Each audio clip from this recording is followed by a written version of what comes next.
2024년에 비투족들이 강제 처분당한 주식 1위가 삼성전자라고 합니다. 삼성전자 뭐 10만 전자 된다, 20만 전자 된다, 뭐 그런 말도 있었던 것 같은데 지금은요 한 5만원쯤 하는가 아니면 4만원 후반대인가 정확한 금액은 모릅니다만은 대략 이 주가가 많이 내려와 있는 건 사실입니다. 주변에 삼성전자를 산 사람들 8만원 9만원대 샀는데 지금 30% 40% 손실 봤다라고 얘기하는 사람들이 매우 많은 걸 보면 이 삼성전자 주가가 시원찮은 건 분명한가 봅니다.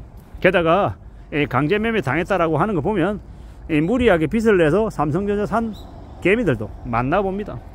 저는 개인적으로 이해가 안 되는 게 왜 그렇게 빚을 내서 투자를 하는지 그걸 도통 이해 못 하겠습니다. 레버리지 이용해 가지고 돈을 더 많이 번다? 아니, 그런 말도 안 되는 개소리를 왜 믿냐라는 거죠. 아니 남들은 100만원 벌 때 나는 300만원 벌 수 있는 비법이 있습니까? 그게 있다고 하면 그게 정상이 아닌 겁니다.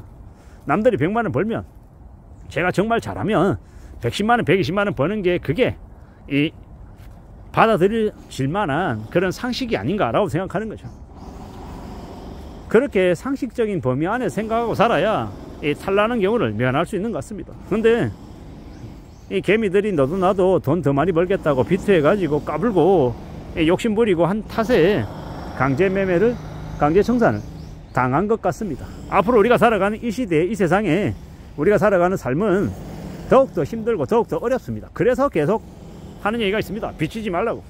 빚이 얼마나 무서운지 알아야 된다고.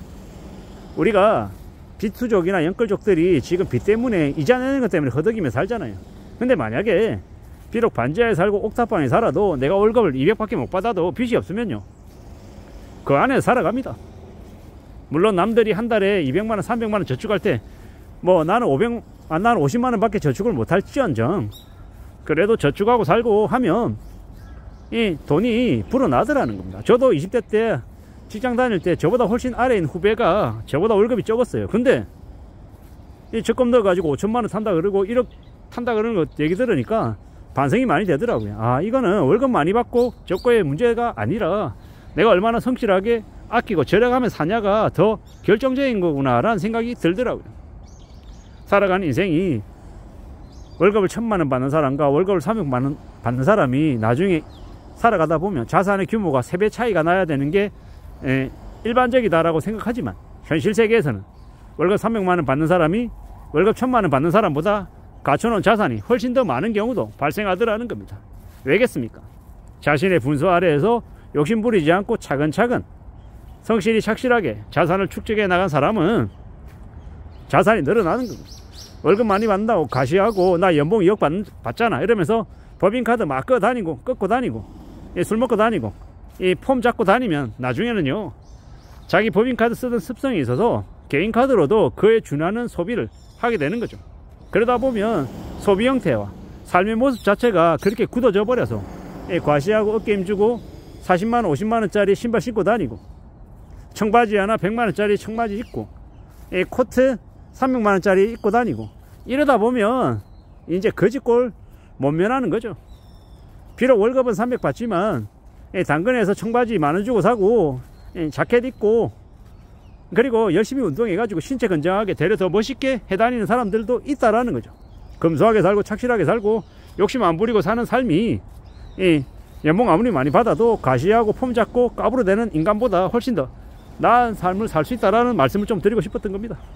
우리가 살아가는 이 시대에 이 세상에 뭔가 좀 더 많은 걸 갖고 싶고 좀 더 많은 걸 누리고 싶고 좀 더 멋있게 살고 싶은 마음이 다 있죠. 근데 현실은요 현실은 내가 생각하고 생활하는 거하고 좀 다르게 흘러가는 경우도 많더라는 거예요. 그러므로 좀 더 유의하고 좀 더 조심하고 살 필요가 있겠다라고 생각하는 겁니다. 천천히 차근차근 살펴보고 따져보고 지내자라고 이야기하고 싶은 겁니다.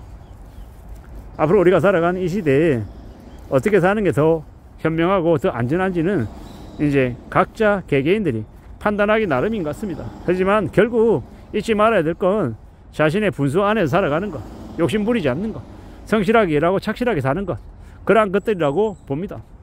욕심을 부리고 까불어대고 하면 살아가는 삶이 절대로 좋아질 수 없다라는 것, 그리고 빚지고 사는 삶이 절대로 형편이 괜찮을 수 없다라는 겁니다. 함부로 까불어대지 말자, 욕심 부리지 말자. 비투, 연끌 인생 파멸하는 길이다 라고 생각하고 정신 바짝 차리고 살자. 내가 좀 더 욕심이 나도 내가 컨트롤할 수 있는 내 돈 가지고 하는 게 맞다. 내 돈이 아닌 남의 돈 이용해 가지고 쉽게 돈 벌 생각하는 건 미친 짓이다 라고 이야기하고 싶습니다. 남의 돈 가지고 수월하게 움직여서 쉽게 재미있게 돈 벌고 폼 잡고 살고 남들은 어리석고 한심하다라고 비웃는 인간들, 그런 인간들이 나중에는요 되게 큰 화를 면하지 못하더라고요. 세상 살아가는 게 수월하지 않다라는 것, 내 생각대로 내 바람대로 흘러가지 않는 경우가 무지하게 많다라는 것 명심해야 될 것 같습니다. 조심하고 또 조심하고 착실하게 살아가고 좀 더 대비도 하고 좀 더 현명하게 살 공리를 해야죠. 그렇게 살아가는 게 더욱더 필요한 것 같습니다. 지금의 이 시대는요 꽤나 변화무쌍하고 꽤나 예상하기 어려운 너무 많은 일들이 벌어지고 있습니다. 그래서 더 조심하고 더 따져보고 더 생각하며 살아가야죠. 힘든 시기를 겪고 있는 만큼 우리가 좀 더 보수적으로 살아가고 좀 더 냉정하게 뭔가를 궁리할 필요가 있는 것 같습니다. 그러지 않으면 되는 대로 살고 욕심부리고 살고 까불고 빚내는 거 아무렇지도 않게 생각하면 그러면 이제 인생이 순식간에 날아가는 겁니다. 잘 생각하고 잘 따져보고 조심하고 또 조심하는 게 제일 필요한 것 같습니다. 세상 살아가는 게 그냥 내 뜻대로 내 바람대로 흘러가지 않는다라는 거, 내가 바란 대로 내가 예상한 대로 흘러가지 않는 게 기본값이다 라고 생각하고 살아가야 될 것 같습니다. 천천히 잘 생각하고 잘 행동하고 사람 조심하고 말 조심하고 서두르지 않고 좀 속도를 늦추고 심사숙고하고 어떻게 이야기해야 될지 어떻게 받아들여야 될지 이런 것들은 잘 좀 궁리하며 살아가야 될 것 같습니다. 그렇게 살아가야, 그렇게 지내야 우리네 삶을 또 잘 관리하고 유지할 수 있지 않겠습니까? 사람들이 자꾸 착각하는 게 뭔가 성장해야 되고 발전해야 되고 더 나아져야 된다라는 강박을 가지고 있는 것 같습니다. 근데 유지하는 것도 쉽지 않다라고 말씀드리고 싶습니다. 특히나 지금의 시대는 유지하고 계속 살아가는 것만으로도 힘이 많이 든다라는 거죠. 그러므로 더 심사숙고하고 더 신중하게 살아가자라고 이야기하고 싶습니다. 2025년입니다. 앞으로 살아갈 시간들이 얼마나 남아있을지 알 수 없습니다. 하지만 주어진 상황, 주어진 여건 속에서 열심히 무던히 착실하게 살아가자라고 이야기하고 싶습니다. 안전하게 살아가야 되고 좀 더 착실해야 되고 좀 더 소중하게 삶을 여기면서 살면 그러다 보면 길이 또 열리지 않을까라고 생각하는 겁니다. 험한 시대를 살아가고 있으니 우리가 더욱더 마음을 굳게 먹어야 될 것 같습니다. 정신 바짝 차리고 빌트할 생각하지 말고 자기가 가지고 있는 돈 안에서 원금을 잃지 않는 범위 안에서 현명하게 투자할 생각하는 게 제일 나은 것 같습니다. 함부로 까불지 말자는 말씀을 드립니다. 이상입니다.